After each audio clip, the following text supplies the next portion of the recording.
ଆଜି କାହିଁକି ହଠାତ୍ ଆଖି ବନ୍ଦ କରୁ କରୁ ଏମିତି କିଛି ଦୃଶ୍ୟ ହେଲା। ଆଜି କାହିଁକି ହଠାତ୍ ଆଖି ବନ୍ଦ କରୁ କରୁ ଏମିତି କିଛି ଦୃଶ୍ୟ ହେଲା।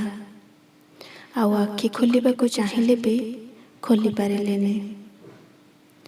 ମନର ଦୃଶ୍ୟପଟରେ ଦେଖାଦେଲା ମୋର ପ୍ରଥମ ବିଦ୍ୟାଳୟ, ଯେଉଁଠାରେ ମୁଁ ମୋର ବିଦ୍ୟାରମ୍ଭ କରିଥିଲି। ମନେ ପଡ଼ିଗଲା କେମିତି ବିଦ୍ୟାଳୟରେ ପହଞ୍ଚି ସାରି ପ୍ରଥମେ ବିଦ୍ୟାଳୟର ପରିସର ସଫା କରୁ। ମନେ ପଡ଼ିଗଲା କେମିତି ବିଦ୍ୟାଳୟରେ ପହଞ୍ଚି ସାରି ପ୍ରଥମେ ବିଦ୍ୟାଳୟର ପରିସର ସଫା କରୁ। ମନେ ପଡ଼ିଗଲା କେମିତି ଶ୍ରେଣୀ କକ୍ଷରେ ବସି ଉପର କକ୍ଷକୁ ଅନାଇବା ଆଉ ଭାବିବା ମୁଁ ଆର ବର୍ଷ ସେଇ କକ୍ଷରେ ବସିବି। ମନେ ପଡ଼ିଗଲା କେମିତି ଦିନସାରା ଖୁସି ହେବା।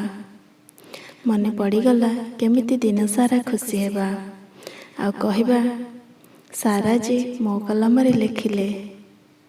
ସତରେ ସେ ଦିନ କ'ଣ ଫେରି ଆସିବ?